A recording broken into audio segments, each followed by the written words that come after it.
Hi, everybody. I hope you are all doing well. Okay, so gonna talk about something a little bit different that I don't normally talk about. I'm not sure. Well, it is a crime. It's a crime of the heart, right? I really am not making light of what is a horrible situation for Will Smith, and for all of his adoring fans, no doubt. And look, I'm a fan, totally. I still walk around singing Fresh Prince of Bel Air sometimes, joking, with my kids or whatever. But it's a great show, and I watched it, when I was younger. And um, he's a guy. He's great, and I may be one of the few people that liked all of his movies, even some that people have called, major failures. But I've been a fan, a huge fan of Will Smith, a huge fan of Denzel. Um, so I'm feeling bad for Will. I got to tell you, and I have to take I'm gonna have to take a suggestion out of Dr. Todd Grande's playbook to say that I'm not diagnosing anyone. I'm simply discussing, possibilities for what might be going on. This is just a theoretical discussion. Okay. Okay. That being said, um, so I'm feeling bad for Will. I really bad for him. I think if you watch my channel, you know that I've made I made another video that Will Smith, in my opinion, it's possible that he is being gaslighted to kingdom come. Okay, I think that I'm not gonna I am not gonna give Jada Pinkett Smith the dignity of saying that, calling her wife. I'm not doing that, because this woman, it according to the public information that we've been given, according to the way that she's behaved herself in public, I don't think she's acted like she's in a wife role. It is something else going on. And so I'm just not going to, because it's my channel and I can do what I want. Okay. Now, so what is it that's got me kind of thinking about Will Smith, here on April the 6th, 2022? Well, it's come out now that Will has checked himself into rehab. Okay. And I keep going back to Jada Pinkett Smith's stupid Instagram post. Oh, it's a season of healing. And I'm here for it. Yeah, well, you know what, lady? You ought to be here for it, because it certainly does look like it's your tool, you're the weapon that caused the pain. If it wasn't for you and your games, you guys may not be in a time of healing, but that's just me. Now then, so I'm frustrated, because I think, Will Smith, um he finally, after so many hit movies, I'm talking about big, huge blockbuster money makers, um finally got, best male actor, right?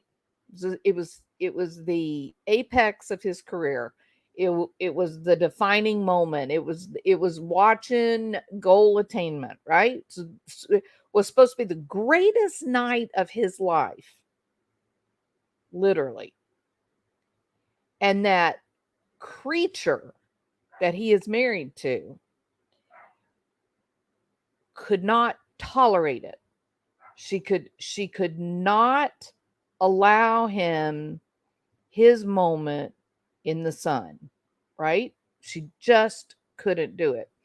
She if you go back and you look throughout her Instagram, match it up with career highs that Will Smith has had. when it comes time for him to collect on something that he has earned or something that he has done, she steals the show. The limelight must be on her. Now, I have a reason for putting this particular picture up. And it is in contrast to this picture. Okay, now I want you to look at the individual people in this picture. I know you're saying, but wait a minute, that was a TV show. They were posed. They had people that dressed them a certain way. I get all that. I know. But Will Smith, throughout the years, spoke often about James Avery. And one of the big quotes that sort of stands out is that he said everybody needs a dad, or no, I think he said uncle. I think he said everyone needs an uncle like James Avery. And James Avery is the dad in the family who was the judge, right? And he was actually Will's character, Fresh Prince. He was his uncle. Okay.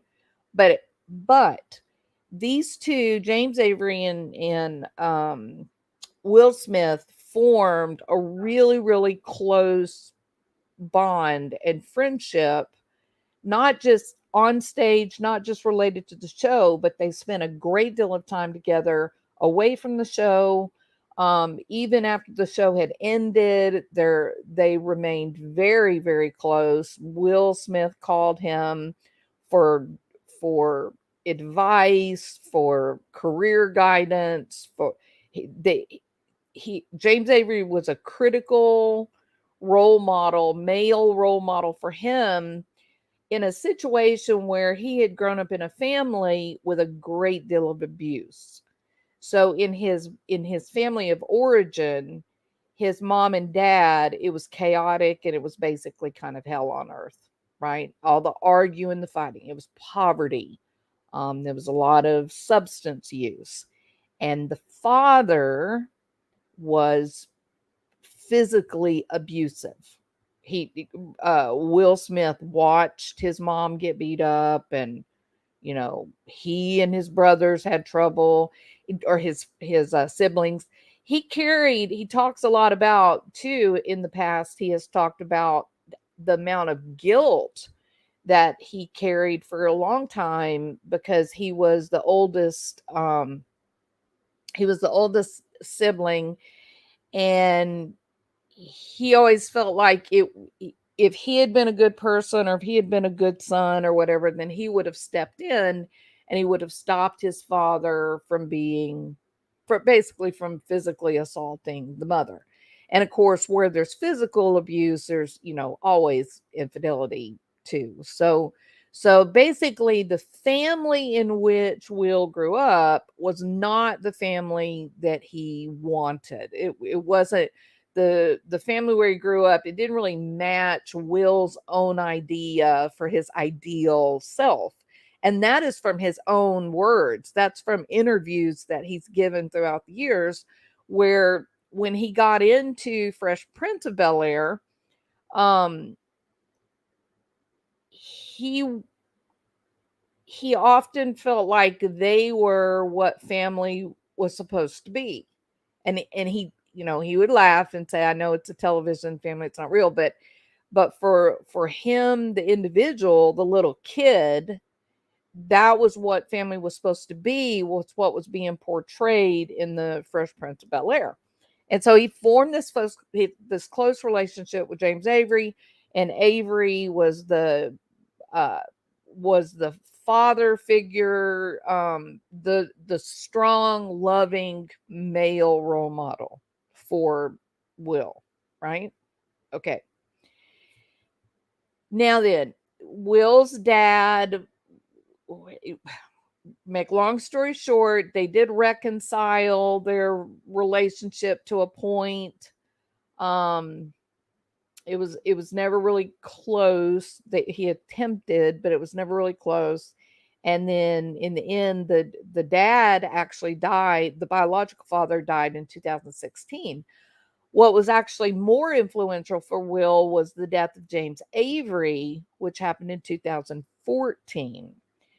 And Smith he talks about the death of James Avery as being one of the most profound first losses that he had really ever experienced. And so as he grieved, and then he kind of maneuvered through that and got back on track with his life, it's always James Avery's voice that he hears giving him advice when he's confronted with problems, right? So this is this is Will Smith's kind of imagined ideal family. This would match Will Smith's ideal self, right? Now, this is the reality of family that Will Smith has found himself in. It's quite a distance, right?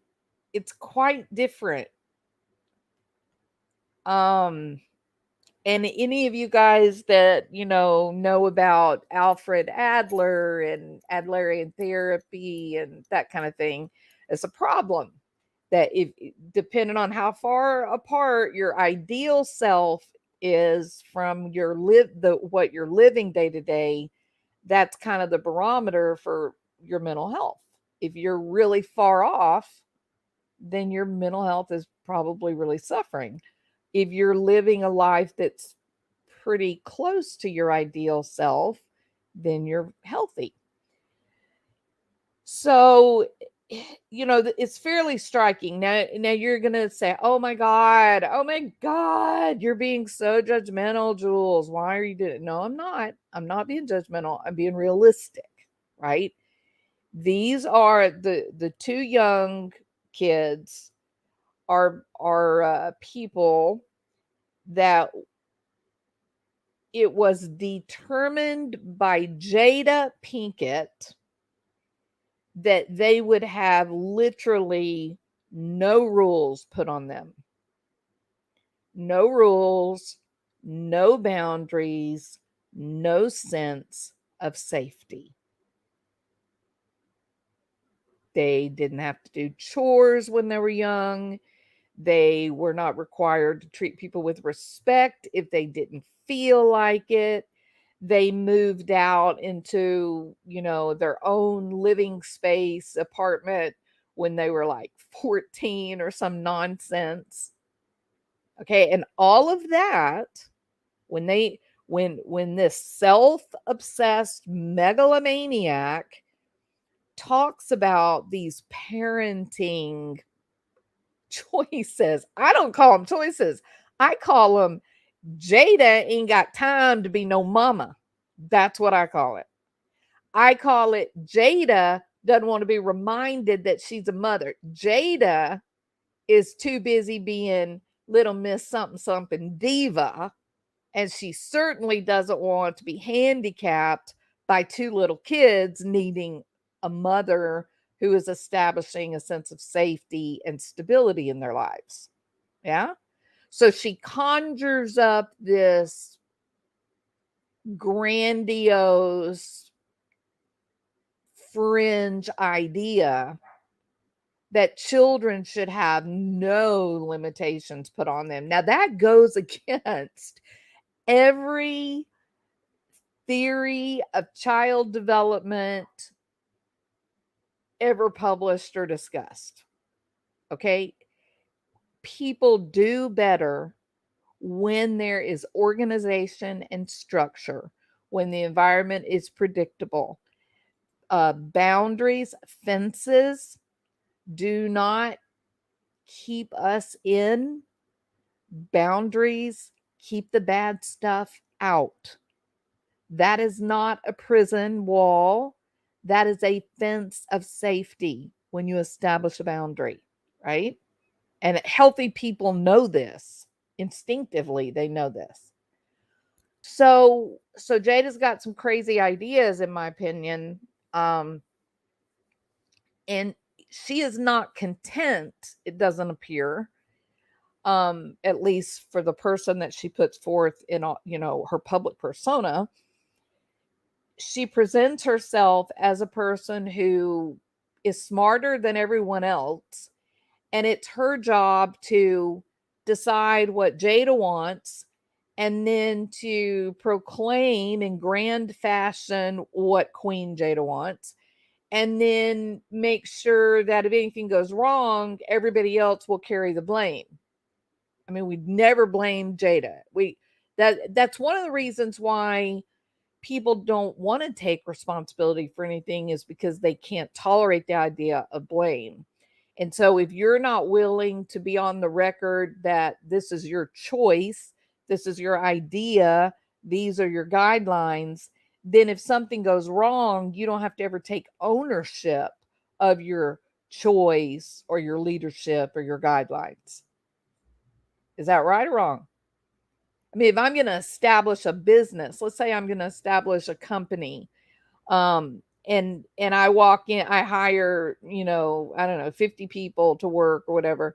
And then I walk in and I say, okay, in this company, we are going to make widgets, right? We're going to make widgets in this company. I will be back in 3 months. Make me proud. We're going to have the best widget making company of all time. And then I turn around and I walk out.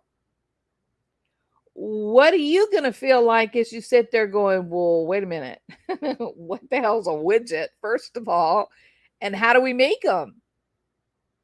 Like, who are the designers? And where's the factory? And how are we going to market them? And who are you people? Where's my desk? Do you see how literally absurd it is to say no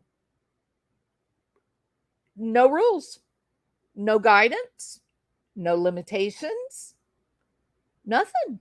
Do what you want. You want to be here? Great. Don't want to be here? That's fine too. Just do what you want. That is my best parenting guiding light. I'm going to be the kind of parent that gives you wings. Okay, well, how many of you guys have seen the little birds when they first hatch out of their eggs and they fall out of the nest? Well, they have wings, but can they fly? No, and the cat gets them, right? Hi, Bling. Welcome. How are you? So people that really cannot tolerate responsibility, they really can't tolerate saying, you know what, I did make a choice. I did think that this was a good idea. I was wrong. It didn't turn out the way that we had planned, and I'm sorry for that, but let's go back to the drawing board and let's figure out a different way, right? People, they can't tolerate that because their ego strength is too weak. They have zero idea of who they are. There's no self-concept. The idea of self-confidence is fake and false. It's a role she plays. I mean, look at this crap, the way she's standing there. That's ridiculous, okay? Who else is standing there with a crap pose? Look at her poor daughter. Her daughter thinks that she's, who's the guy? It's silly. This is silly. There's two well, actually, that's not true. There's 3 fairly healthy looking people up there. Will Smith, his oldest son from another marriage, somebody with a different mother, and then the younger son, who you can see is firmly aligned with his father. He's not even speaking to his mom, according to the gossip rags. This kid is not even speaking to his mother, and she doesn't seem to care. So this lady, Jada Pinkett Smith, has turned herself as well as her daughter into objects. There's no substance. It's all about appearance, right? It's the mask that they wear. Now, if you remember, go back up here. If you remember, this is Will Smith's ideal family. This is what he started out his young life looking at, hoping for, to fix the damage from childhood. This is what he's looking toward. And then, this is what he ends up with. So in his finest moment, his crowning achievement, 30 years working for the prize, the Oscar, that's his acceptance speech. Does that look like a guy who's very happy? Does that look like a guy who realizes that he has achieved his life's goal? Because he hasn't. He's not been living his life. Whose life has he been living?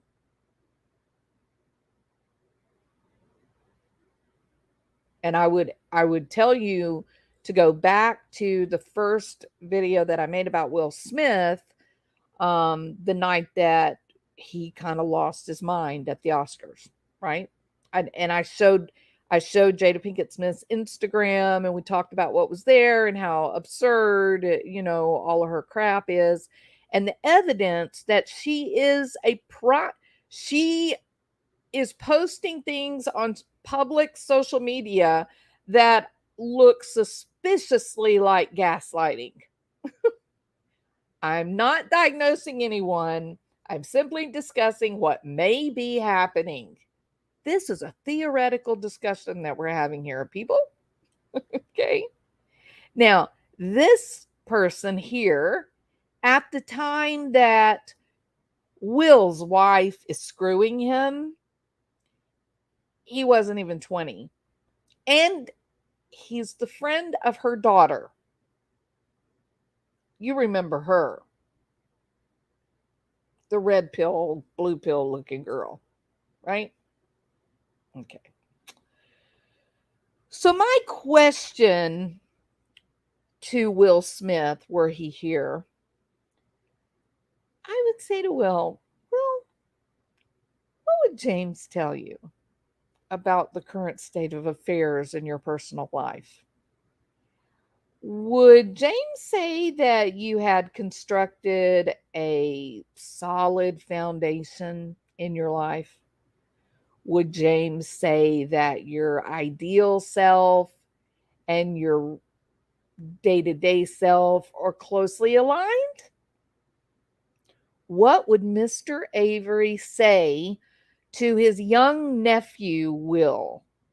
That's what I want to know. And I think we all know what he would say to Will about a woman who chooses a child to have an affair with, a child who is mentally ill at the time that she starts screwing him, invites him to live in her home because he is sick, invites him to live in her home. He goes to her home because he has no one else. See, August Alsina was just like Will Smith. He came from a family of origin that was very unhealthy. And so now August ends up unhealthy and he has nowhere to go. And so Jada says, "Oh, come to my house. I'm going to help you. You're sick. I'm such a good person. Anything I have, you can have, August. The only thing we want, I just want my daughter's friend to be healthy." Come on. people that have narcissistic personality disorder, they tend to do things like this. They get themselves into situations because they get all excited thinking, oh, I'm going to look like such a good person. I'm going to look like such a good person when I open my home and my family's home to someone who is very, very sick. I'm going to look like a great person. Right up until they throw up on your kitchen floor and you have to clean it up. Or worse, they have diarrhea all over your bathroom. Then you forget that you're doing this so that you can look like a good person. When they get sick on your bathroom floor, your kitchen countertops, then you forget that this is all about you looking good, and you're just grossed out and hate them and want them to go away because you have personality disorder. You were never doing this with a sense of love and empathy and building up this person that needed help. You were doing it because you were going to get narcissistic supply by showing what a good person you were. All right? Okay. Now, so this thing with August, Alsina went south. They started this relationship. He was a young guy. He was in no way was he prepared to have a sexual relationship with a 50-year-old woman who appears to be very well versed in gaslighting, misleading, manipulation, lying, and breaking souls and hearts. This was something that he simply wasn't prepared to manage because developmentally he's a child. He was perfectly able to have a relationship with Jada's daughter because they're close to the same age. They are having the same experiences. But a woman who has given birth, had multiple affairs, drug addiction, destroying lives, leaving just souls in her wake, who's just needing some narcissistic supply and is perfectly willing to sacrifice the soul of a 20-year-old young man. In no way was he ready for that level of manipulation. Right? Now listen to this. It's horrible. It's horrible. Horrible. Horrible. In fact, I think I'll share this with y'all. Hold on. I have to take this off first.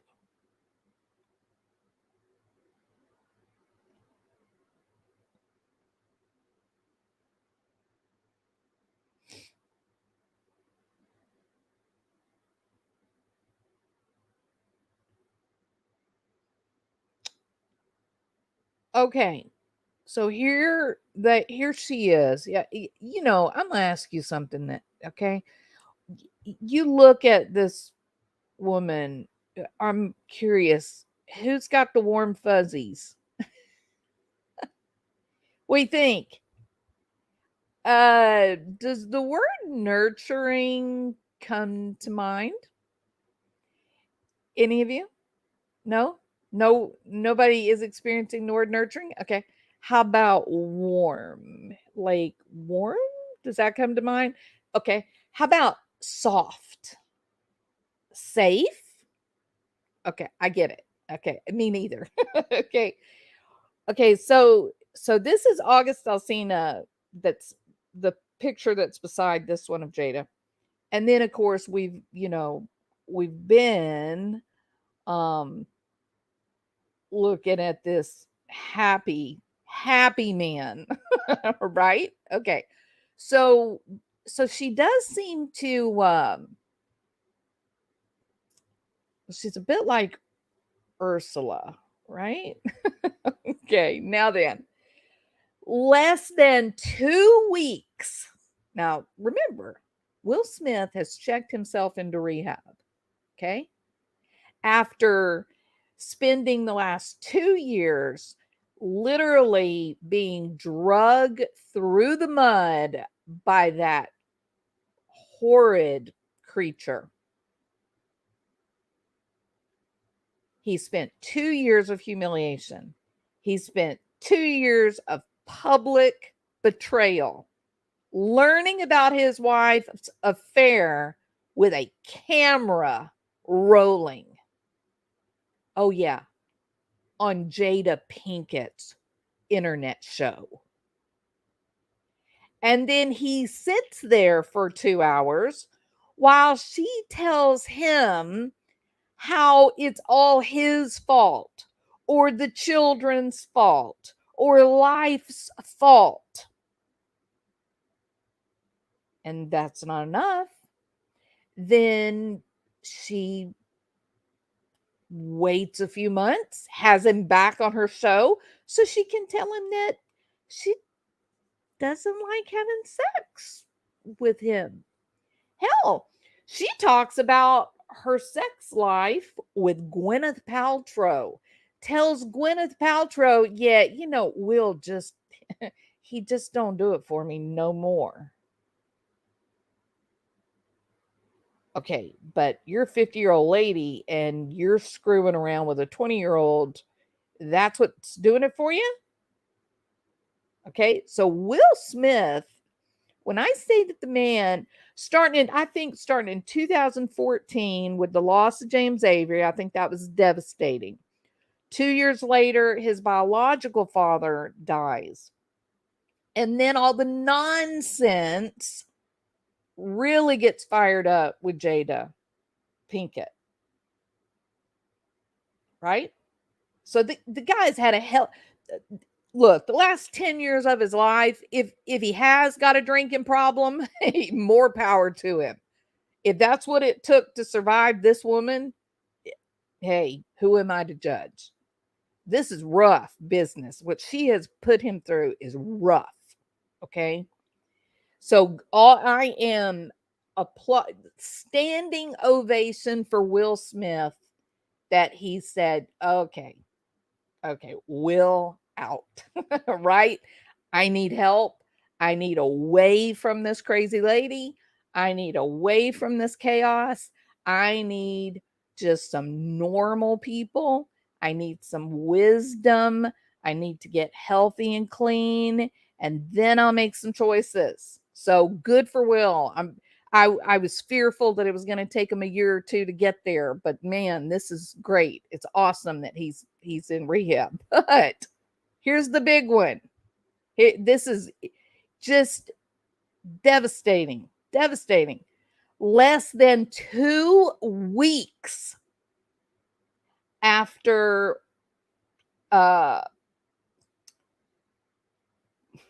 Will has a breakdown on national television at the Oscars. Okay? That's how we're going to call it. We all know what he did, but he basically lost it. Okay? Less than 2 weeks, August Alsina, who's now like a famous rapper, he puts out a new song. And it is a song about his affair with Jada Pinkett Smith. Can you believe that? Like it's in one part of, okay, so the song is Shake the World. He's like an R&B singer. The things shake the world, and part of the lyrics are, excuse my language here, part of the lyrics are, well, of course some shit is bound to go down when there's $1 billion on the elevator. Well, of course some shit is bound to go down when you're tangled up in the world's favorite. Okay, Jada is not the world's favorite. Will Smith is the world's favorite, right? So it's this sick, it's a window into the confusion that this young singer experienced because of the manipulation of this old lady where she is getting her narcissistic supply. Remember, I'm not diagnosing anyone. I'm simply discussing what might be happening. Um, and this is just a theoretical discussion. Okay. For him, he's thinking, wow, Will Smith, right? Everybody thinks, wow, Will Smith. I promise you, if you ran into Will Smith and his family at a restaurant, you would not be going, oh, wow, oh my God, there's Jada Pinkett Smith. You would just be like, get out of the way, lady. Let me talk to Will. Am I right or wrong? So this kid, he is, and he's a singer. So of course he knows who the Fresh Prince of Bel-Air is. Of course he knows Will Smith started his life out as a young rapper. Of course he knows that. I want you to imagine the confusion in this young kid who's already sick. Okay? And now he's got this hero of his, Will Smith. He's got this hero, this guy who's like larger than life, and now this guy's old wife is now sexually assaulting him. Can you imagine the confusion? And even if Will Smith was just an oil field worker, and he wasn't Will Smith, he was just some guy putting a hard hat on, going to work every day, living in a trailer house. The confusion that 20-year-old would be experiencing because a friend of his 50-year-old wife is now throwing herself at him sexually. The confusion is real. And don't think the terror and the fear is not real. Because as soon as the sex act is over, then the thought turns into, oh my God, I'm going to die. Right? As soon as Big Al finds out that I just had sex with his wife, I'm going to die. I'm not going to ever be safe again in this town. I'm going to have to be watching over my shoulder. But then you know what happens? Then the Big Al's wife shows up again. And then Big Al's wife says, hey, honey, move in the double-wide with us. We'll help you. And now she's doing it to you while Big Al is in the recliner watching Saturday Night Live. It is a stressful, traumatic, terrible experience for these young men that get involved in these power differential relationships. They have fun too. I'm not saying that, but the amount of damage that's done is far more than just the physical pleasure of what's happening or the thrill of what's happening. And so a lot of these men that experience this when they're young, they will tell you later on in life, yeah, at the time I thought, wow, I'm big guy, but in reality, it screwed me up. I had some trouble, messed me up, had some thoughts in my head that weren't right, affected some of my adult relationships. I wish it never happened. I wish that woman had left me alone. Okay, so there's hell to pay. August Alsina did not get out of this unscathed, I promise. He is clearly carrying residual from this, or he wouldn't be writing a damn song. Right? Okay, now, here's where my mind goes because, well, I'm used to the diagnostic criteria for what narcissistic personality disorder is, right? So with narcissistic personality disorder, basically, they have to demonstrate to moderate to significant difficulties in 2 or more areas related to identity, self-direction, intimacy, and empathy. And there's a whole lot that can fall within those 4 kind of big overriding divisions. So So when you look at a female narcissist, and their identity includes 7 different plastic surgeons and incredibly, overinflated bosoms and humongous, enormous bottoms and super duper flat stomachs and no ability to have a conversation about the Ukraine, then that is all related to, again, the mask, not that ego identity. So when we talk about identity from a diagnostic perspective, we're actually talking about uh, their own ego strength. Like, do they know, how do they define themselves? Um, do they define themselves through substance, soul, and empathy for others and philanthropic endeavor, or do they just make sure that they look good? Right?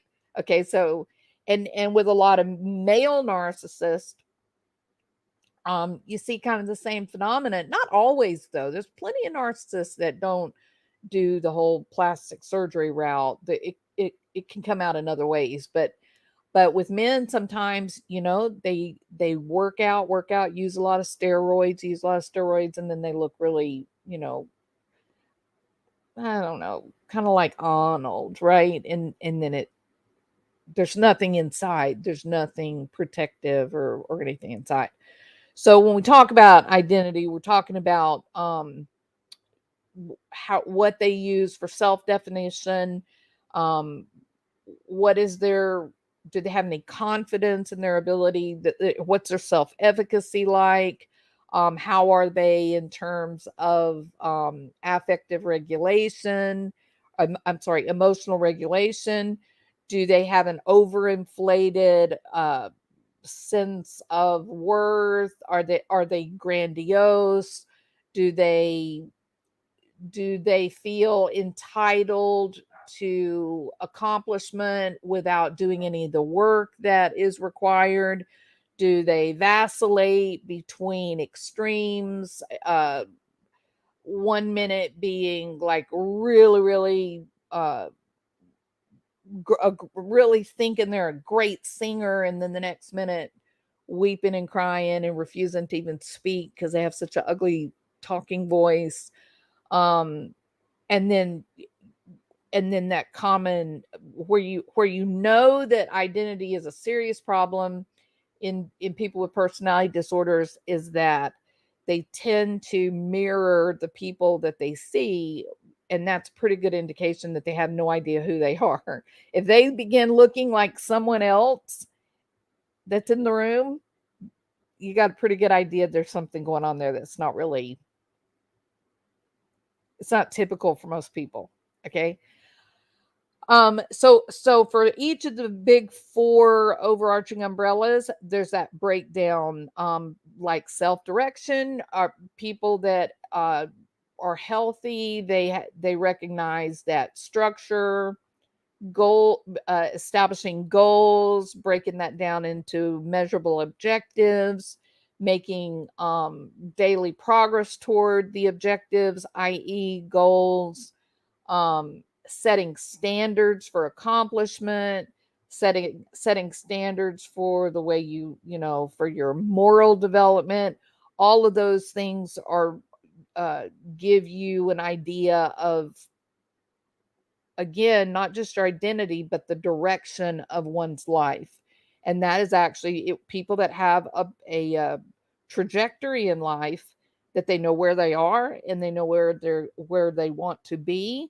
Those people typically come out as being high in agreeableness, low in neuroticism, relatively well adjusted. Okay. People that lack direction, well, they may or may not have a personality disorder. Okay. Empathy and then intimacy are the other 2 big umbrellas for the whole narcissistic thing. Um, Grandiosity and then attention seeking are really they're the barometer for the pathology of the personality disorder. In other words, when you've got your diagnostic criteria to get the diagnosis, whichever personality disorder it is. But if there is grandiosity, if there is this hunger for attention, depending on how powerful, how noticeable, how expressive that grandiosity is, or the attention seeking, that will tell you really just how affected someone is by their personality disorder. A lot of people can have let me say this. Narcissistic supply is self-love, right? If you make sure that you brush your hair and you wear clean clothes and you put on a little bit of makeup before you go to the grocery store, you are taking care of your narcissistic need. But that doesn't mean that your personality disordered. It just means you have a healthy level of pride. You want to present your best self to the world. But your breath, having clean clothes on, brushed hair, a little bit of makeup, compared to triple D boobs, mini skirts, and uh what 7-inch heels to go to the grocery store would be a little excessive, right? So this is all fairly, these are, when you're talking about personality disorder, you're talking about a continuum of behavior that starts with perfectly normal and then goes to the extreme of no, not normal. This is definitely, I'm sure it is not normal. Okay. Someone that is very low in narcissism, by contrast, maybe they're not brushing their hair. Maybe they don't brush their teeth. Maybe they have bad body odor. Maybe they wear unmatched clothes because they don't care. And how dare you think that you can tell them what to look like? So that can kind of be on the other end of the extreme, right? So there's nothing wrong with caring what you look about, how you look. It's actually healthy to want to have a healthy appearance. You want to look nice for yourself. When we look nice, we have more confidence. But we're talking, when you start talking about personality disorder, you're talking about in the extreme, in a way that is um, counterintuitive or interferes with your healthy functioning, right? So this deal with this song being released, me being aware of narcissistic personality disorder and the games that these people play, which generally lead people bleeding and begging for mercy. I had a horrible thought. Of, was this manipulated? Did Jada Pinkett Smith, in an effort to help her lover, I'm talking about her lover's career, did she drive Will Smith to a public freak out so that he could have the next hit? So he could release a song about the poor man. I don't know. But that's that. I wouldn't be surprised to hear her bragging about that in the coming year.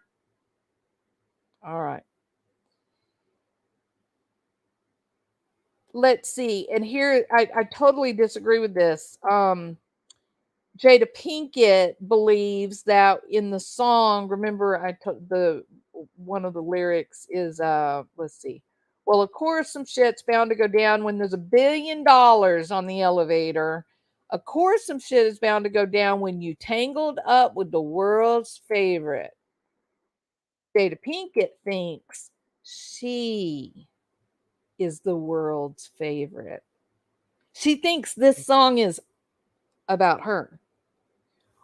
I'm asking you because you and I, we're emotionally uninvolved. We're not a part of the damage and the manipulation. I'm gonna ask you this. Who do you think is the world's favorite? Who is the million? Who's owns the million that's in the elevator? That's Will Smith's money. That's Will Smith's money. Will Smith is the world's favorite, not Jada, not a 50-year-old woman to a 20-year-old, right? Yeah, you're so vain. I love you, Alley Cattails. You're awesome.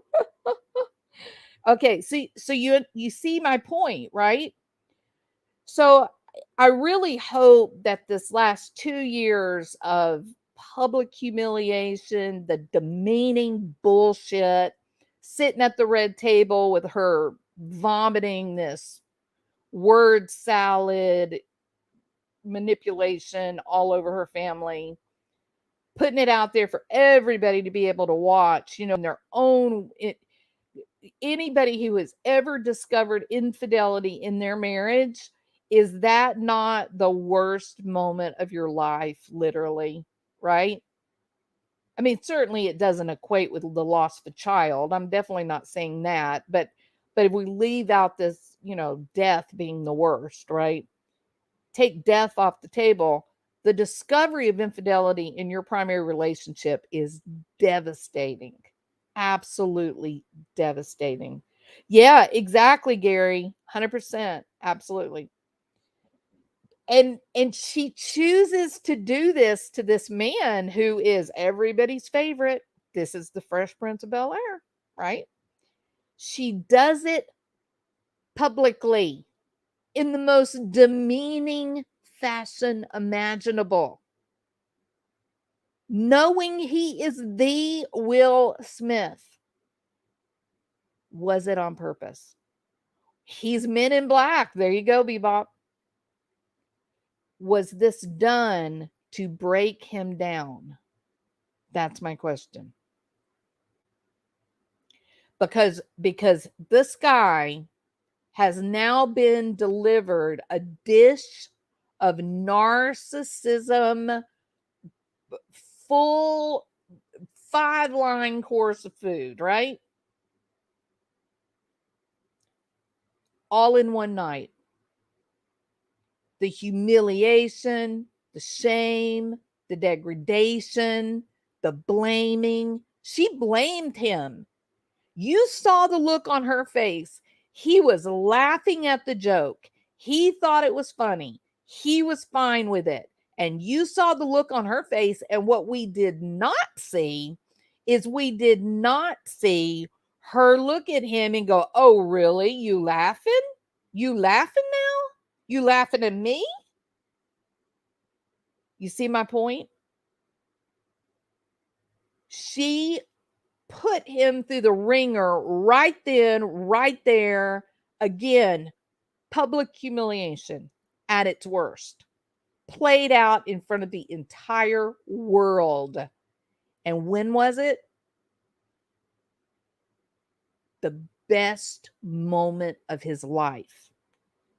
He was virtually guaranteed to win the best male actor. This was some sick crap she did. Allegedly. Right? So, I want to just take a second and kind of go through, and this is a little article, Signs That You're Married to a Narcissist by Daniel Block. Actually, it was written by Arlen Kunchik, and it was reviewed by Daniel Block, who is a medical doctor, probably psychiatrist. Okay, here we go. Wait a minute. Got to go to the right part of the article.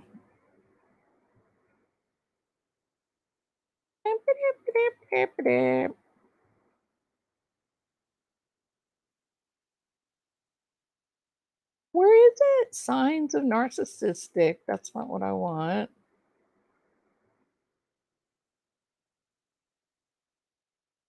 Okay, here we go. Y'all ready? Okay. Signs that you're married to a narcissist. First one, you feel manipulated. Number two, you don't feel good enough. You are constantly being gaslighted. You are made to feel responsible for everything. Remember what I said? She it's her mother, her theory of momming is not to mom. No rules, no guidance, no expectation for behavior, no foundation, nothing predictable in the environment, putting two little kids in charge to make their own choices for what they may or may not want, regardless of how dangerous it may or may not be. That's her idea of being mom. Can you imagine what it must be like to be her spouse? If you're married to a narcissist, you probably feel like you're walking on eggshells, never knowing how the narcissist is going to respond, never knowing if they're going to be happy or angry or devastated and sad, never knowing. If you're married to a narcissist, you probably find yourself watching them talk to other people, wondering, who is this person? Meaning, when you go out in public together and they're talking to other people, they're very, very charming. They're very, very sweet and concerned or really, really funny. And you're just thinking back to the beating you just took before you left the house. I'm talking about like a verbal beating, not physical, maybe physical. If you're married to a narcissist, you feel criticized constantly.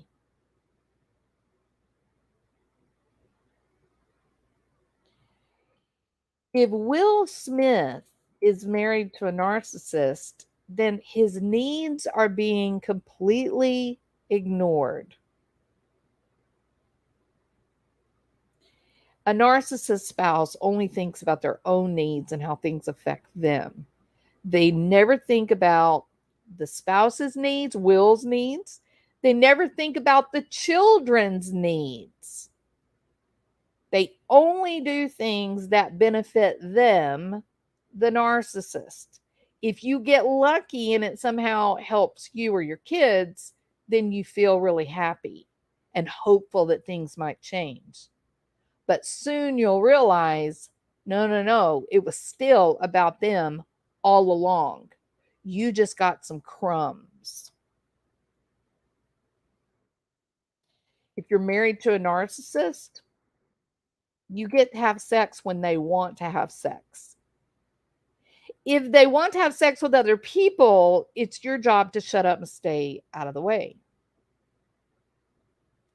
If you're married to a narcissist, you're probably really used to them taking credit for your hard work. What? A season of healing, and I'm here for it.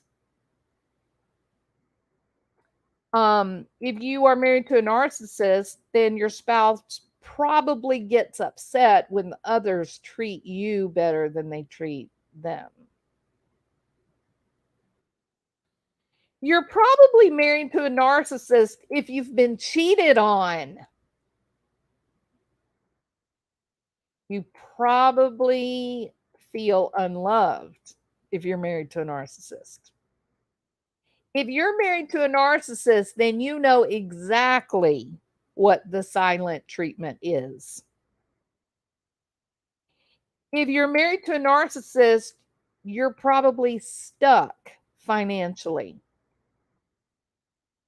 If you're married to a narcissist, you probably feel like you're alone.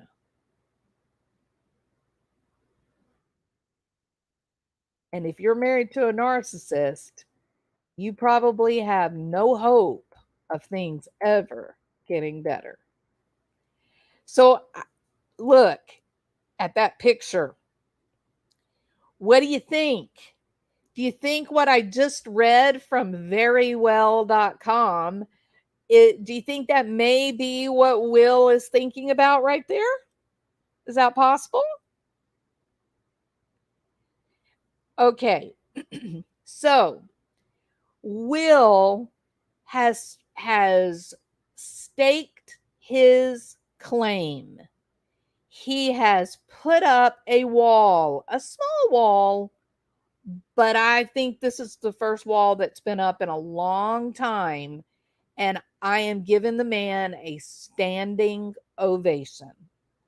So for Will Smith, go on Twitter and applaud Will Smith for going to rehab and getting away from Jada Pinkett.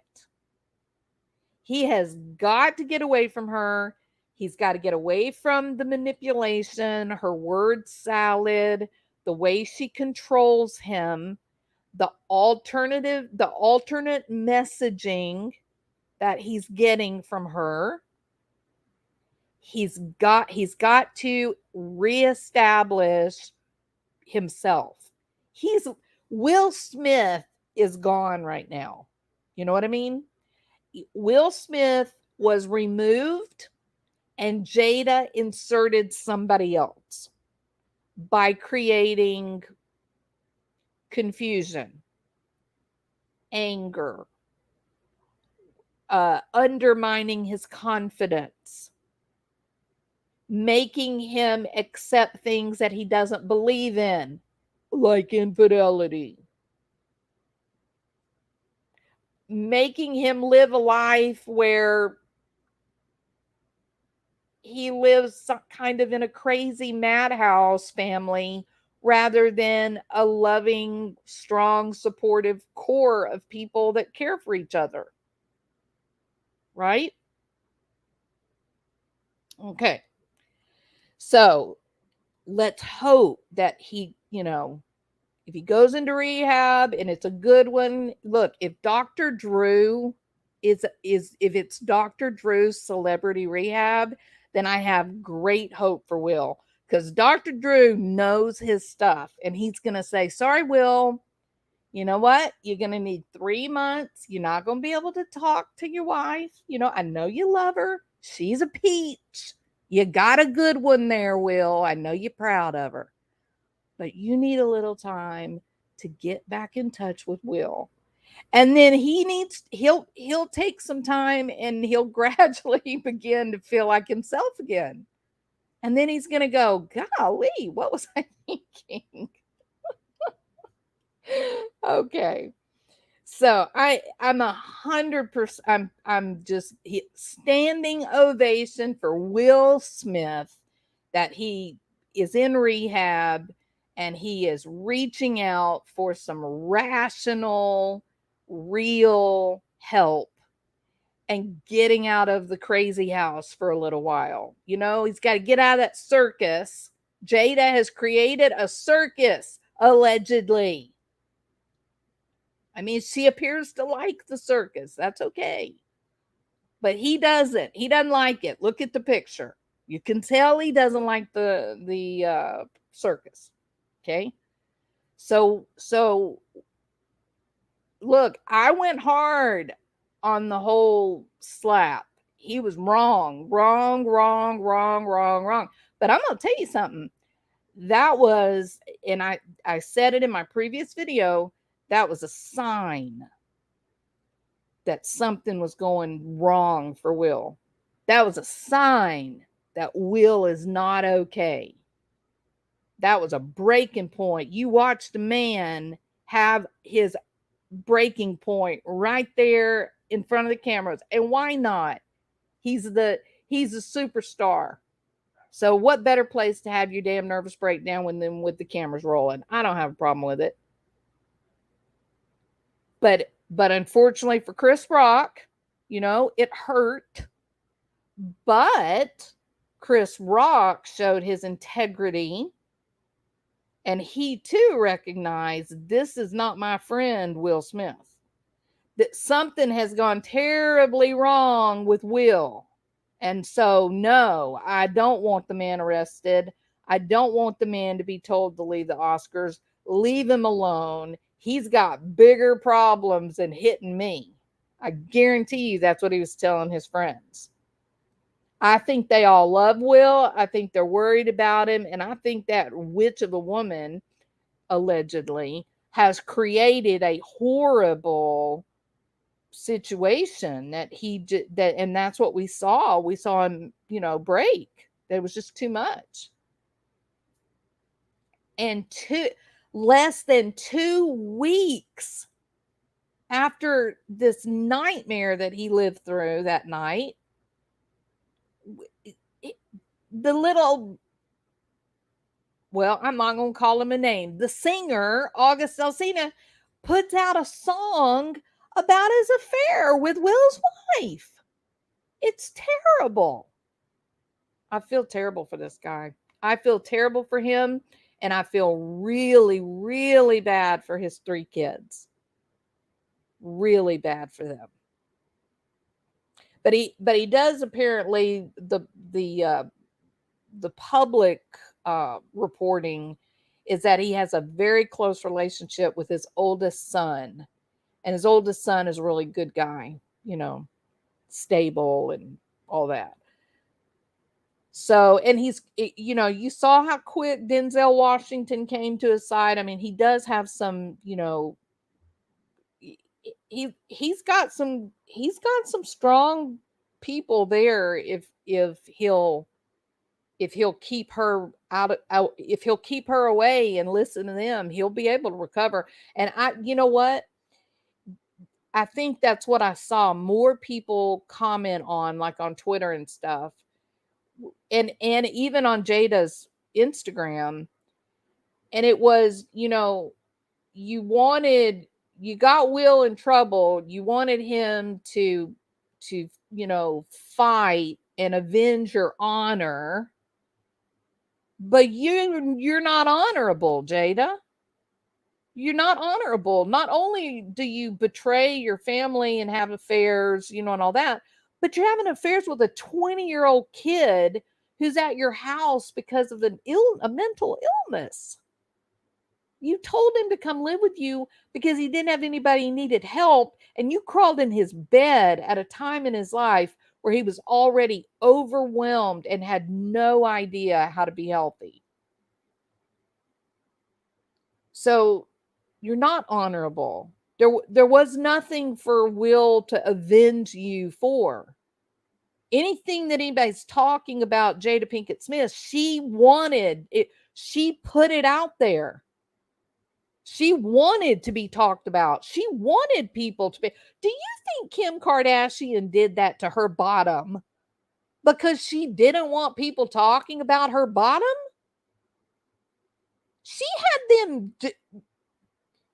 Well, you know what it looks like. She did that because she wanted people talking about her.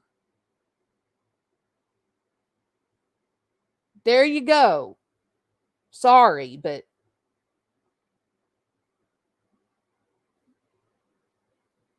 I know. She didn't heal him, Cynthia. She manipulated him and molded him. She molded him into the perfect receptacle for all of her pain. She's just been dumping it on him. And she loves the power. You could see him sitting at that table when he's finding out about the betrayal. He's crying and he's getting smaller and smaller and smaller. He looked like, but by the time it was over with, his body language was that of about a 8-year-old kid that nobody at school would play with him. And she was queen. She was smiling and she was making jokes, sitting up big and tall. It was disgusting, allegedly. All right. So, yes. Okay. So, I'm against the breakdown and that Chris Rock got hurt when it happened. I said at the time something else is going on with him, and it probably had to do with the discovery of infidelity in his marriage. And then when I went to her Instagram and started seeing what was there, and then went back and started reading all these old articles about her and her antics, and I thought, oh my God, Will, oh my God, you poor man, right? So then it became clear, yeah, he's been, it's possible, let me say this, it's possible he's been manipulated and abused. It's possible that what we saw that night, the anger, the frustration, lack of confidence, loss of identity, that's where it came to a head, that he was about to win the best male actor of the year and he felt like a fraud because she's been telling him allegedly that he was a fraud. And so I thought, yeah, but I did not expect, I'll tell you this, I didn't expect that he would be getting some distance this quickly. So I'm really, really, it's good. Whatever friend helped him, whatever friend got to him and got him to the rehab, that's amazing. It's wonderful. He's got to have some distance. He's got to have some distance where his mind can get quiet and he can think, remember who he is and choices that he would like to make, and, get healthy and strong again and get his identity back and all those great things. So when I ran across the song and the article that showed what Alsina has been experiencing, and I just thought, man, this is just terrible. Terrible. Okay. So there we go. And like I said, I am not diagnosing anyone. I am simply discussing things that could be happening. This is all just a theoretical discussion. I don't know any of these people. How's that? Okay. All right, let's see. Let me go back here. Hold on. Uh-oh.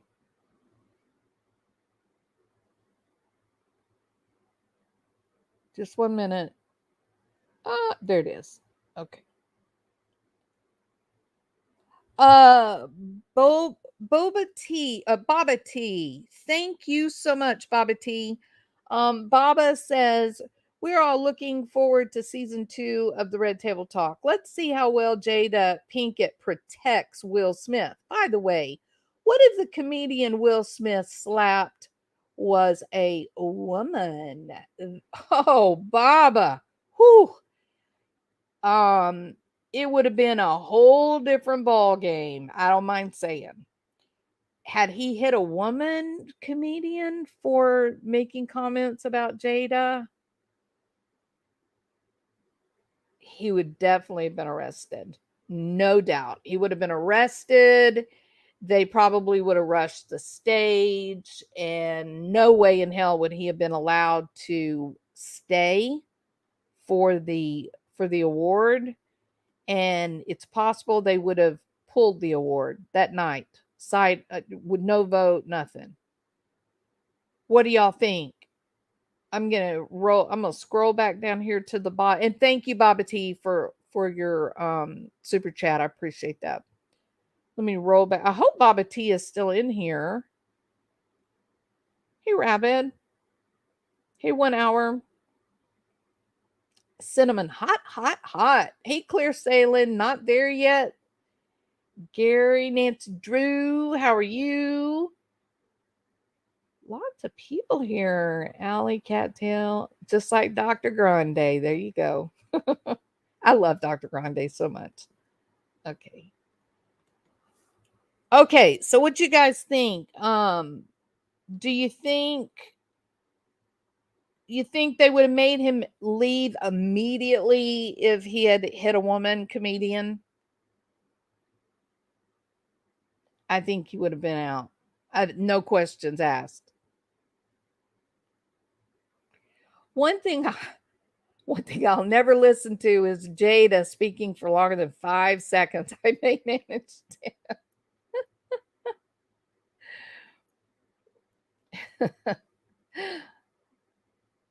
I hope a woman would have punched back. Yeah, well, I know. 4 months back, he was on Good Morning America crying about childhood trauma for his book, saying he will never be violent. See, there you go, Cinnamon. There you go. I didn't know about the Good Morning America thing, but what I tell you, he is tore up.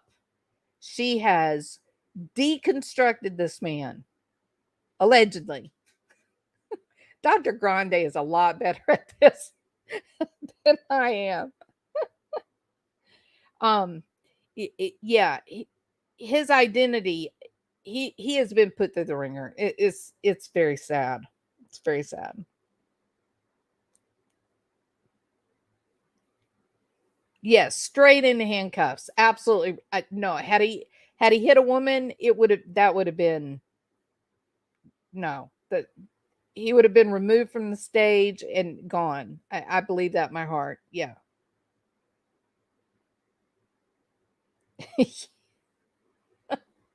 Nancy.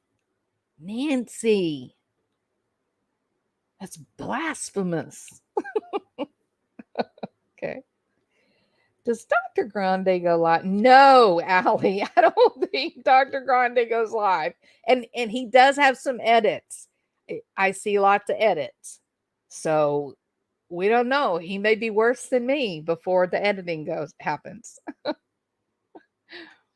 Being abused changes your personality. Sure, absolutely does. And there's a big difference too. I'll say this. There is a big difference between being abused. I'm talking about emotionally abused. Being abused and being systematically manipulated. It's a big difference. And the level of gaslighting that says, oh, well, I had an affair. And I had that affair because I just wasn't happy.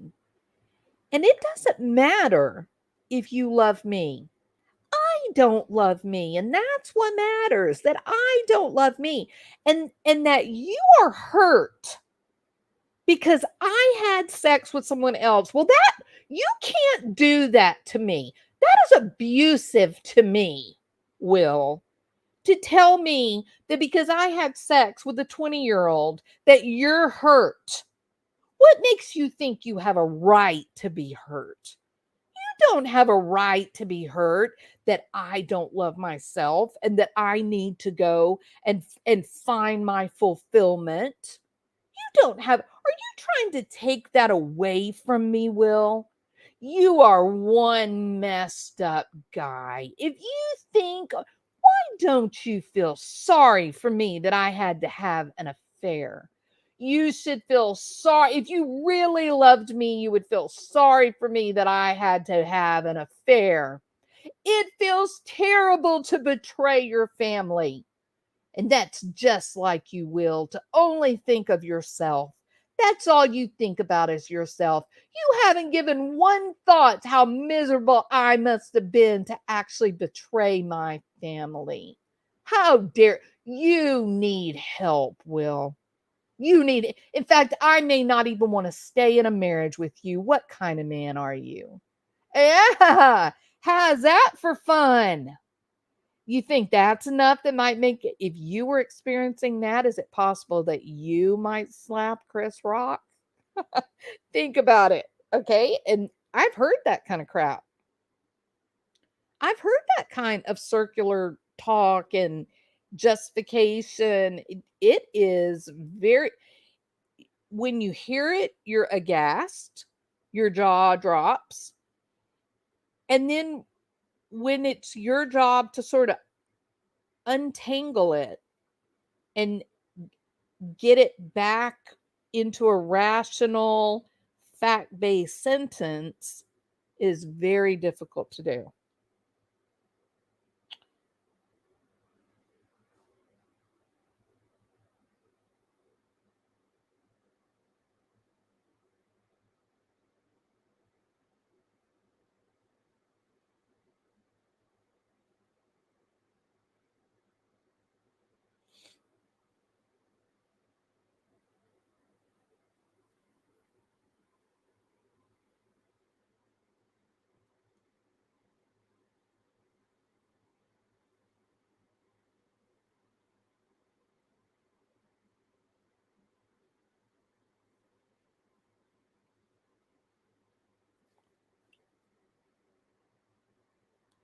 Actually, so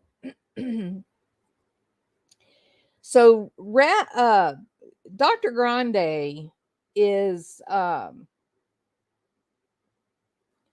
his, his type of personality is very, how do I say it, it's typical for people in academia, people with terminal degrees, right? It's a fairly typical um, style. And then every now and then you come across me.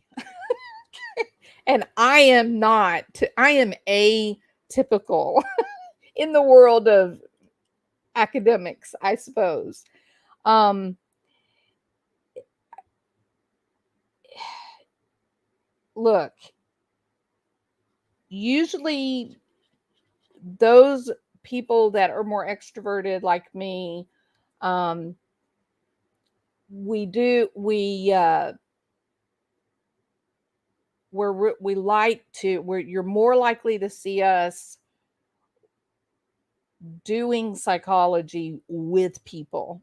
And what I mean by doing psychology with people, I mean we're more likely to take a job where we are teaching a gorilla how to use sign language, right? We're more likely to take a job where we are working with patients that have traumatic brain injury and they're having to relearn to walk. And so, we're like in the gym on the floor with the physical therapist and we're coaching them through it.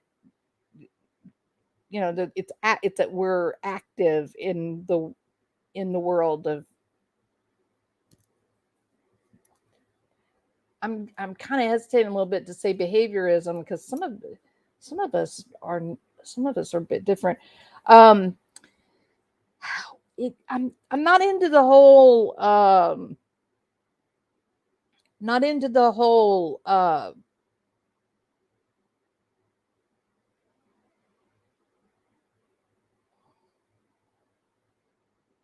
me put it this way. I like things to be objective and I like there to be a goal. I like to know where we're going and I generally will develop a plan to get us there. And I use an awful lot of positive reinforcement and classical conditioning regardless of what it is that's being worked. Um, and then a big part of what I do is once we get to that resolution of whatever it is, then we spend about 2 weeks where there's a lot of work on development and awareness for self-efficacy, building up self-efficacy, because that feeds identity and you develop accurate confidence. So that is much different than just talking about theories and just, being smart. Right? I mean, I'm busy. I like to do stuff. I like it. Like all my animals do weird little tricks. my poor my poor animals are constantly performing. So, but no, I'm not typical. I'm not. I'm there's not very many people with my personality style that you find in a PhD program. But we're there. I'm not the only one. I promise you. There's plenty of us out there in the world. You saw the video a couple of years ago. You saw the video of the doctor surgeon at the hospital, and he's dancing down the hallway, right? That's how he gets the kids to do the things that he needs them to do. He dances and has fun, and then they do what he's doing, and then he can judge how they're, moving, and the mechanics of the ortho stuff and everything. So we're there, but we typically look really atypical, like you know my my interactions with my patients would not really be considered typical for others. It doesn't mean they're not learning what everybody else is teaching their clients or patients. I teach CBD, CBT, and um, REBT is probably my favorite. Um, but the majority of my work, because I do look at people as being the sum total of all of their experiences that they've ever had, that I have this awareness that simply because of the interaction that I may have with the guy at the grocery store, I'm different somehow. In that little interaction, I learned something. I picked up something from that one tiny little inconsequential interaction. Somehow I picked something up that's going to affect an opinion I may have. It may affect the way I do something. It may affect something I pick out to purchase. And so you with that awareness, I mean, I'm fairly pure behaviorist. With that awareness, I recognize it's a lot more important to get my patients to do things than it is for me to tell them things, right? I don't just want to tell them that they're kind people or worthwhile people or good people. I want them to do stuff so that they see that the evidence that they're worthwhile and kind and good and competent, and that they can be happy. And I want their actions, their experiences to be real, so they know it, and then they learn. Then it's not a vocabulary, lesson. It's a living lesson. So anyway, just trying to leave the world better than I found it, right? Okay. All right. So no, I love Dr. Grande. He makes me laugh so hard because his sense of humor is so dry, and if you're not paying attention, you may miss his jokes. He tells very good jokes, right? So, hey Arctic Cat, welcome. How are you? BZ, when is the next hearing for Morphew? Is it going to be the 28th, 29th, or no, maybe it's now maybe it's the 3rd now. Is it May the 3rd?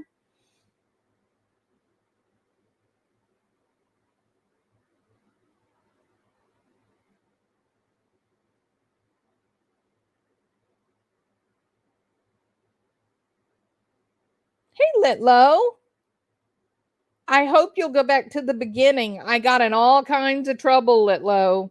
I did.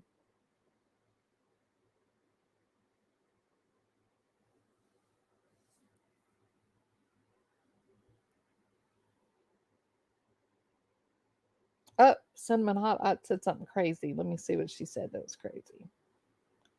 I hope you'll watch the interviews with Will Smith where he talks about working with a sex coach, experimenting with psychedelics, and having his affairs and giving this August kid his blessing. Oh my God. Oh my God. Oh, that poor man. Oh my God, that poor man. That poor man. Yeah, apparently, Cinnamon, he after all this happened, he ends up spending a year on ayahuasca, right? Oh man, oh man. Oh God. Maybe Jada will move in with August Alsina and have some mercy on Will. Allegedly. I didn't mean that. It was a joke. It was just a joke. What I just said was a joke. No, he's not tried. Oh,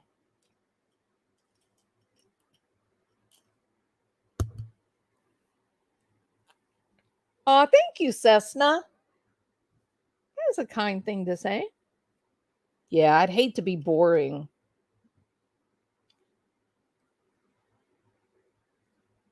If it's good enough for Graham Hancock. I would be very afraid to do ayahuasca. I, I said I miss hearing her bird. Chillax. Do you know why you don't hear my bird? Because since Fancy behind bars came to live with Barry behind bars, he is happy as a clam. They go together like peas and carrots. They love each other. It is the cutest thing you have ever seen.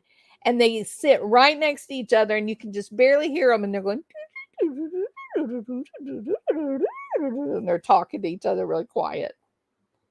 I like Denzel. He's a family guy. Yes, Nancy. And we can hope that Denzel has pulled Will to the side and said, Will, this may not be the woman for you, honey. that's what we're hoping for. Yeah, these are definitely rich people's problems, Cinnamon.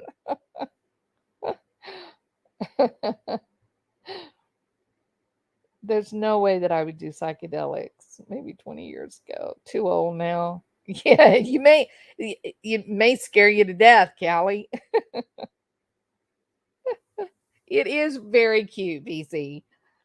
But during the day they both sing and I'm really I bought them a big cage, so now Buried Behind Bars can fly. So they fly around the cage and they have toys, they ring the bell, and it's really stupid. But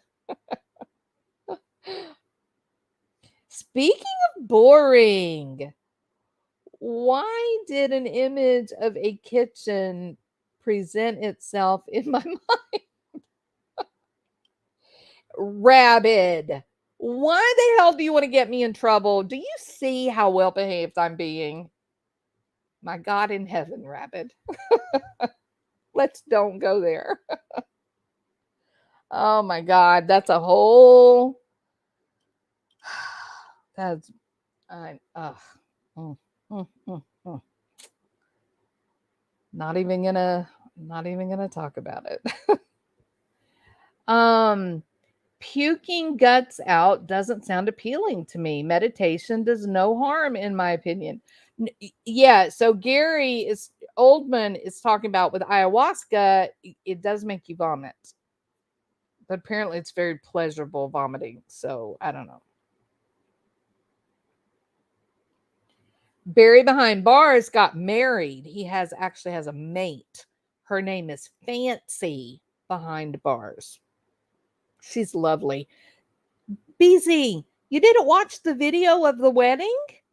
The video of the wedding is up on my channel. Yeah, that was mean, Rabbit. That was mean.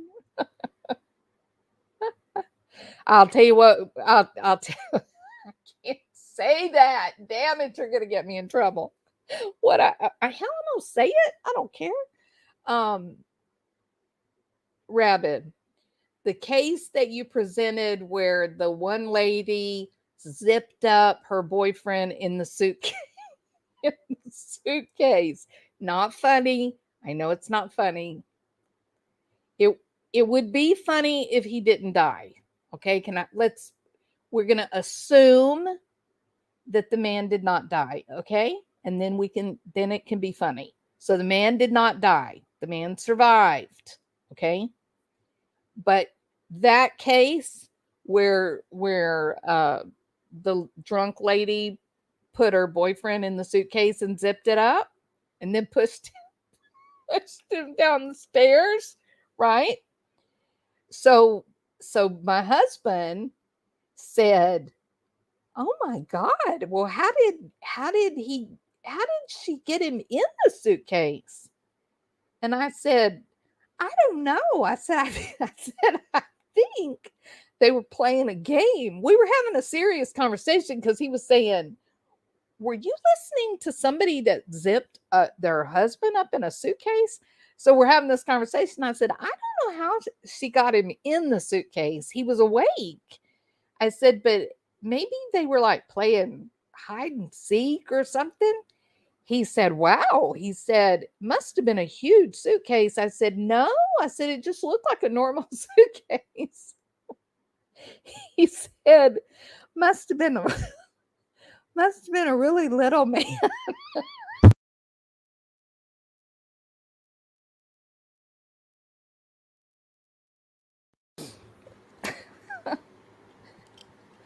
Yeah. And then I'm not going to say anymore. I'm going to let your imagination go with that, Rabbit. Okay? You just let your imagination run wild. There is a suitcase case. And if you go to Rabid Dog's channel, he did several videos on it. It is fascinating. The woman that did it she's out there. But I think she's got wasn't she an alcoholic? Didn't she have a drinking problem?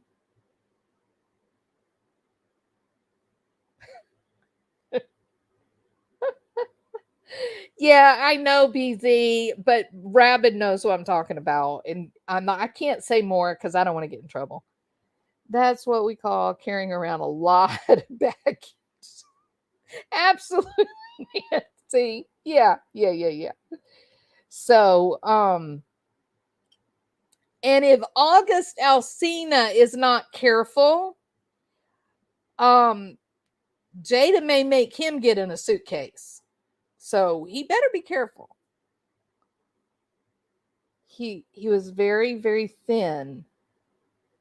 Yeah, we don't need, I know. And it's my, you know what, Rabbit? It's my, yeah. Sometimes people don't understand when we're talking about some of these really horrific situations and then I get tickled about something, but I'm not cold. I'm not being mean. I'm not laughing about the crime. I'm laughing about something else that I could turn into a joke. And I can't turn it into a joke and tell y'all because then I would be in trouble. There'd be videos made about me. It would be a disaster. So, yeah, she did have a big issue with alcohol, and her affect is so, flat, and oh, it's terrible. Yeah, no, BZ, you can go to Rabbit's channel and look at it. He's got he showed the interrogation videos. There were videos where she actually recorded the man as he zipped up in the suitcase. And she pushes the suitcase down the stairs. It's crazy. It's horrible. Absolutely horrible. But Rabbit did a really great job presenting the whole case. It's like three or four videos, right, Rabbit? So yeah, go to his channel, BZ. Everything's right there. He got all the information and put it in the videos. It's very well done. It's really, really good. Humor is a human release to deal with life's horrors. Thank you, Gary. Thank you. Yeah. It's called having a sense of humor. The other could give it a try sometime. Well, hybrid, that may not be possible. That ability may not exist. Yeah, and this was the thing that really bothered me about the whole thing. She never really seemed to get it, did she? Like she was saying that she knew he was dead, but she just seemed so unaffected. Like no, kind of like Candace, Bly, and Summer. Now, when she's drinking, she gets really emotional, but most of the time, she just doesn't seem to be affected talking about Summer being gone. It's hard to. If Biden's wife is cool, the first lady, what is his mother called? The president's mother? I don't think his mother, there's no way his mom's alive.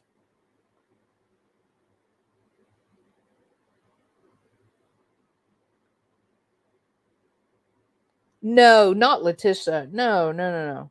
I don't know what the name of. Um, hold on, let me look. I'll pull it up. Hold on.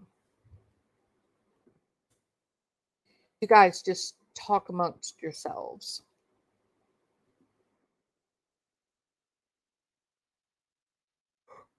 Oh, I'm sleepy. Where's your channel? There it is. All right. Let's see. It is.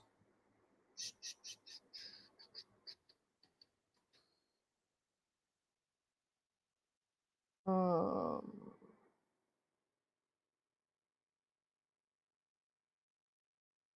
is it Sarah Boone? Yes. That's it, right? Rabbit Sarah Boone. Um, BZ, I'm gonna get the. Here is the link to Rabbit's channel. Paste. So you can just click on that or copy and paste it. And the Sarah Boone videos, I think, are from 2 months ago. So just copy and paste Rabbit's channel. And then when you get to his channel, then go back about 2 months. It's just like 3 rows of videos. And he's got 3 or 4 videos with Sarah Boone. And he's got like the 911 Dry Joe Mama.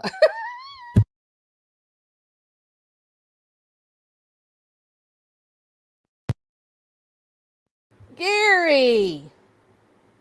Gary. Did you hear? I can't tell that one. Never mind. I was going to tell a joke too, but I can't. Not a nice one. All right. Um. Okay, so Gary told a good joke. What do you call the president's mother? Joe Mama. Did y'all hear that President Biden had to go to the hospital? He went to the hospital because he couldn't stop Putin. So dumb. Not heard of Sarah Boone. It is definitely worth looking into, BZ. It is a crazy case. It's crazy. Um, hey Sammy Sparrow, how are you? I'm glad you're here. Yeah, absolutely. Also, I'll tell you the other case that is it is very strange. So Joel Guy, it is very odd. Okay. I know Joel Guy like in real life. Okay. Knew him how many years ago? Like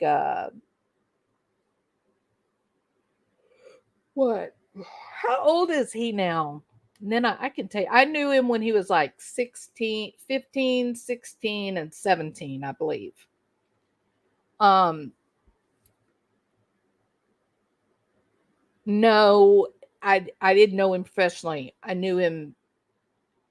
I knew him in the community. He went to school with one of my kids, right? So he went to school with one of my kids, and I would see him almost every week. I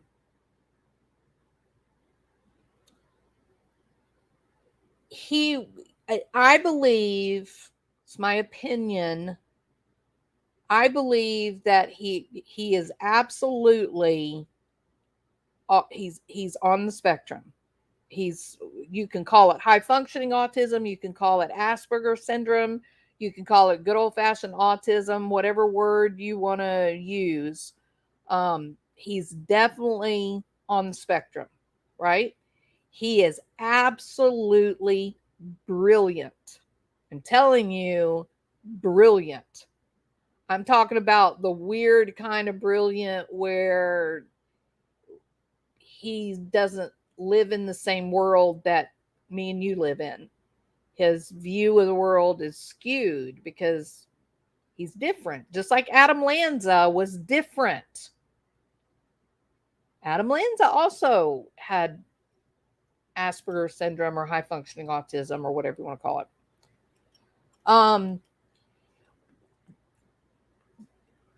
Professionals are worried. They shy away from a discussion that would include autism and violence in the same sentence. They are terrified that lay people would associate that someone that is on the spectrum is at an increased likelihood of exhibiting violence, and that is absolutely not true. Is not true. There, oh my God, just go down to Houston tonight, not even a weekend, not even a Saturday night. Go down to Houston tonight and then just flip somebody the bird. You may or may not get shot. Okay, it's that bad. You got about a 50% chance of coming out of it without a hole in your body. Okay, the violence is there. Violence comes from a lot of different things. It can come from frustration. It can come from hunger. It can come from love. There's a lot of reasons that people get angry. Money. Now, so why does it seem like people that are on the spectrum seem to demonstrate violence, like the Batman killer? He's on the spectrum. He's a genius, just like Adam Lanza and just like Joel Guy. Some of that, I think, and this is just me just considering the thought processes.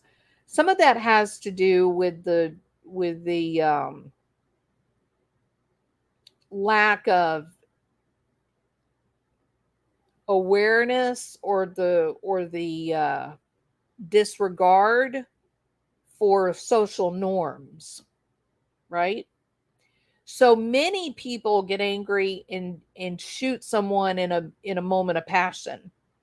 And then they cry and they pick up the phone and they call 911 and they say, I'm so sorry I did this. And then they go to prison, blah, blah, blah. That there's acceptable ways to respond and unacceptable ways. And most of us, as soon as the heat of passion is gone, then our ingrained social norms sort of take over again and we're back on autopilot. And people that are brilliant and they're really high on the spectrum, they're very atypical. They don't, either they don't have any awareness for social norms or they just don't give a damn. It's just uncomfortable and they ignore it, and they feel no connection to other people because it's so difficult to manage emotionally. And so it just seems like maybe that they respond with anger or frustration or whatever the rest of us do, but then they don't have that modulating social norm, acceptable limit awareness. They don't have that like you and I, like a neurotypical person does. And so sometimes when they act out, it seems to be really unusual. Well, because they do live in a world that looks much different than ours. Just like the whole Batman kind of thing, that was very unusual, that how he made that connection. The man was a genius, literally. Um, but he was estranged from his family. He had big emotions and lots of stress and had zero idea what they were and what he was supposed to do with them.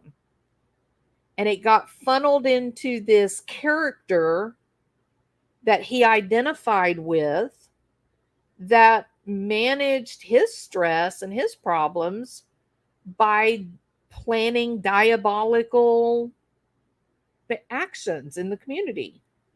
So he was playing a role. It was very, I mean, it's interesting, you know. Oh, it was so horrible. It's a horrific nightmare. So, you know, Joel is he's a special case. He is brilliant, and he was isolated from his family. They really did not spend much time with him. Um, he became more frustrated, which came out as anger and bitterness as time went on. The only attachment that he really had was with his roommate. Um, and the roommate who was also brilliant, um, got a really, really great job working with the Navy in Virginia. He doing he's doing research on vaccinations, I believe. Anyway, Joel stayed in the apartment alone. He was to the point he had developed agoraphobia so badly he was not leaving his apartment. He was not seeing another human being. He was even ordering in his food from the grocery store.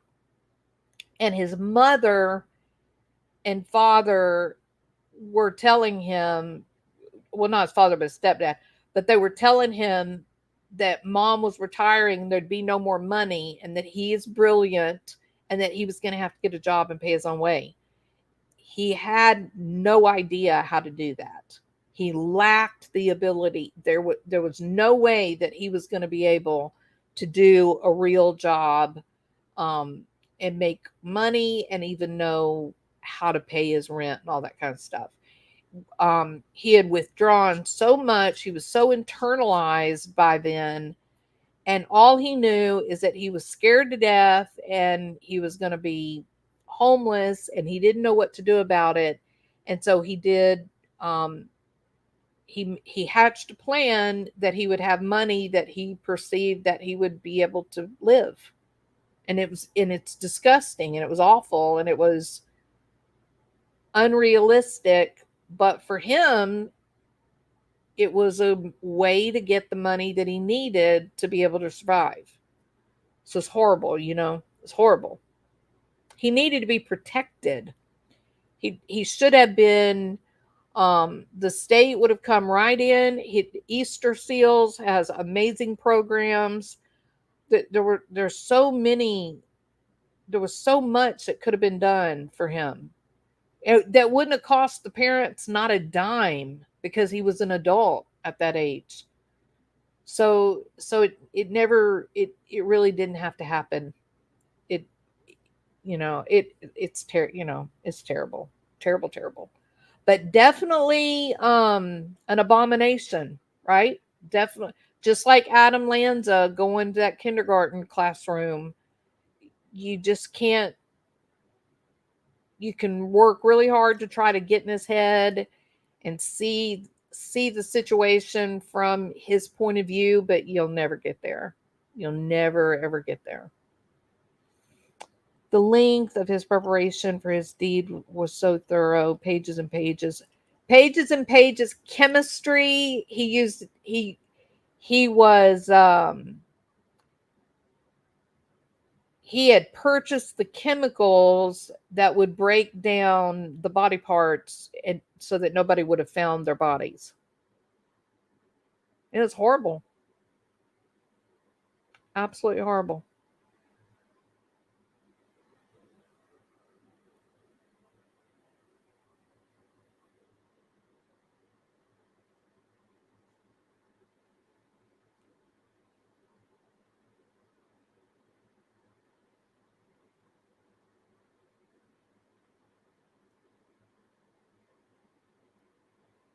Happened in Knoxville, Tennessee. What happened in Knoxville, Tennessee?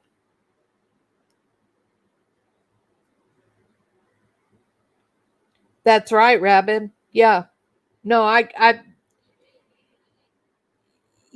yeah, isn't it interesting though how when these things happen, it almost seems like there's an act of God that disrupts things, right?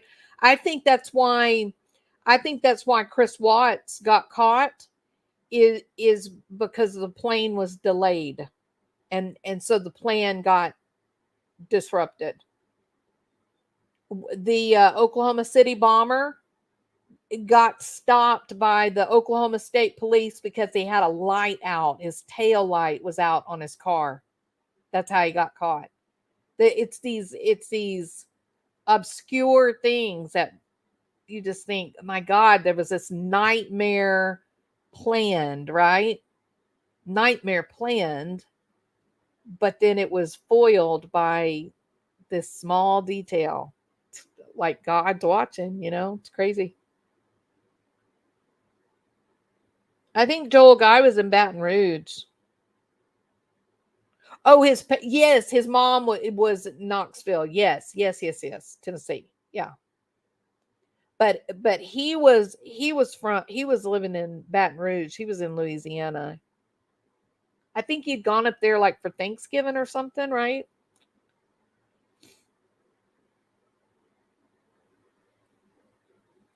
And I've been trying to think too. Did y'all see where this family went on a vacation? When they came back from vacation, the man was drunk and he ran over his wife in the airport parking garage. Did y'all see that? The lady's name is Charlotte Sturgeon. That name is so familiar to me, and I can't figure out where I know that name from. I'm not saying I know her. I'm saying that Sturgeon name is really. It seems like it's connected maybe to an old crime or something. Knoxville has the body farm.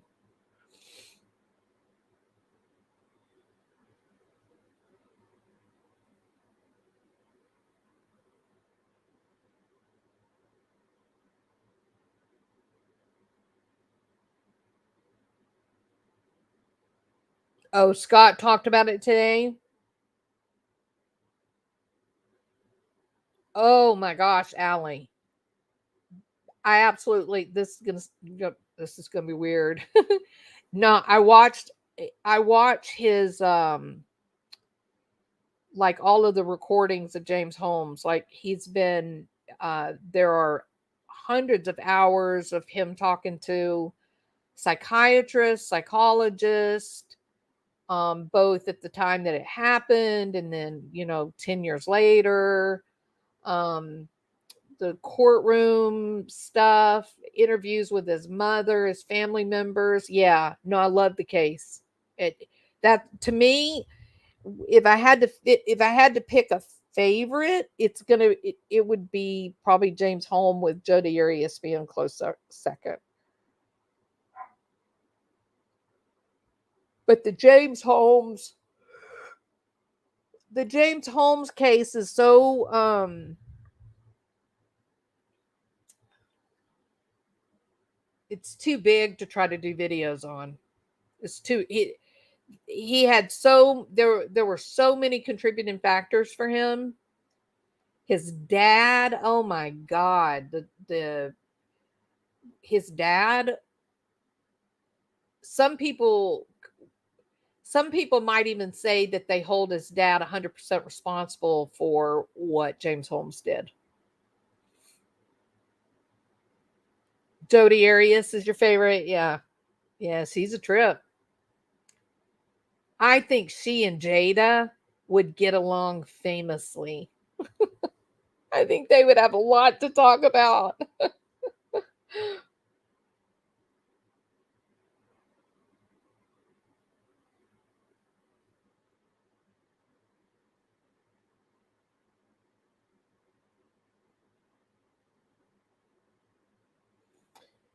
Well, so Gary, I don't know what you mean by his face. Are you talking about the night of the shooting or what, or afterwards, or what? Like,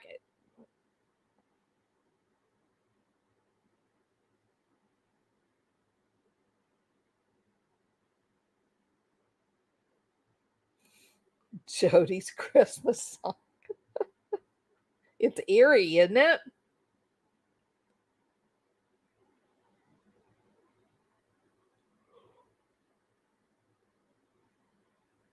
Yeah.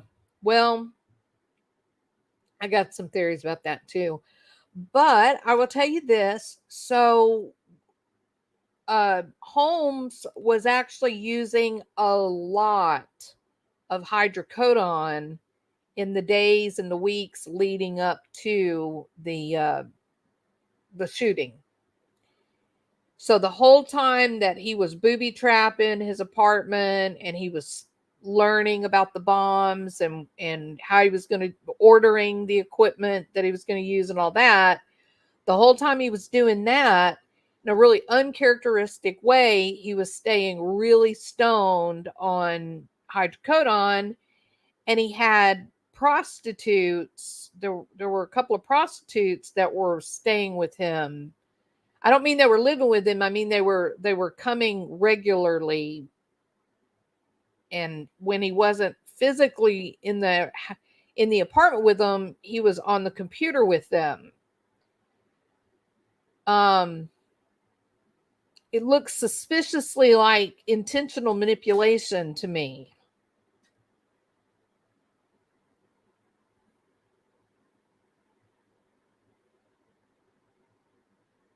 Exactly, Rabbit. Absolutely. Yeah. Yep, yep, yep, yep. Yeah, but that's self-assuredness. That's the mask, right? That's the confidence. I'm such a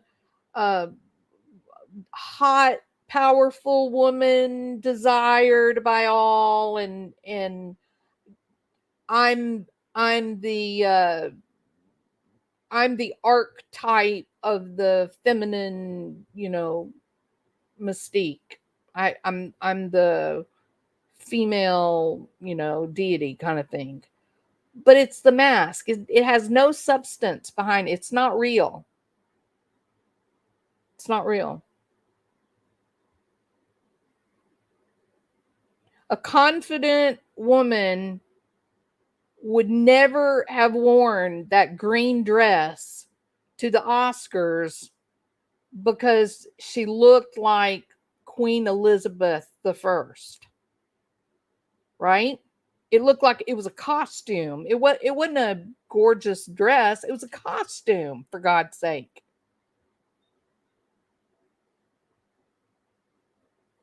No, it's all smoke and mirrors.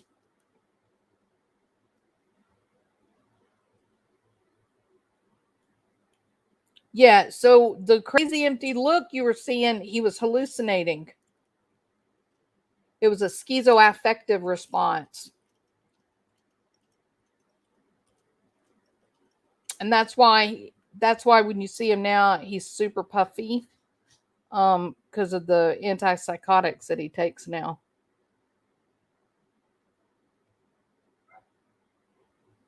There you go, Gary, right? And what wasn't Will Smith the epitome of the drama mask? I mean, the man, this picture is heartbreaking to look at. He's at the apex of his career, and the devastation is there. You can just, it's terrible. Okay, I am going to go to bed so that I can do a little work tomorrow. Okay? So I hope that you guys will, y'all should go over and watch the Sarah Boone videos that Rabbit did. They're really, really good. I think Cinnamon shared the link a while ago. Here it is again in case you didn't get it. And really, they're really good. Just go watch them. It's very interesting story. We are counting down the days, getting close to Barry Morphew's trial. It starts at the end of the month. Anthony Tote, the judge, they're saying his name is pronounced Tote. It's spelled T-O-D-T. So his trial, they started with a jury pool of 50 people Monday. So they started with a jury pool of 50 people yesterday, and I have not yet heard if they have seated a jury yet. I don't like the guy. I will tell you that. I think he is a manipulative asshole. He comes walking into the courtroom strutting like he is Mr. Little Billy Badass. And while he's sitting there and he's in his orange, jumpsuit, still has his cuffs on and all that. And the judge is talking with the prosecutor's talking, and it's like he thinks he's an attorney, and he's shaking his head no, like it, not subtle, but in a really pronounced manner. He's a problem. I'll tell you who popped in my head when I saw him. He's the male Letitia Stalk. He's that bad. So just get ready. He's going to be, it's going to be bad to have to listen to him. Oh, yay. I love it when the check is in the mail. Thank you, Rabbit. Okay. So the Tote trial, oh my God, Kathy, it's going to be hard to stand for sure. Yep. It will be hard. Yeah, so things are busy right now. There's movement in the Daybell Vallow stuff. It does look like maybe Lori Vallow is rehabilitated and she is ready to aid in her own defense. We can keep our fingers crossed, right? All right, people, it is 12:30. No, it's 12:29. In a moment, it'll be 12:30, and I am going to sleep. So I hope you guys have a good evening. Thank y'all for being here. I appreciate it so much. Feel free to share the video if you want to. It did run a little bit long, 2 hours, much longer than I thought it would be. And I hope you have a good evening. All right, I'll talk to you another day. See you later. Bye.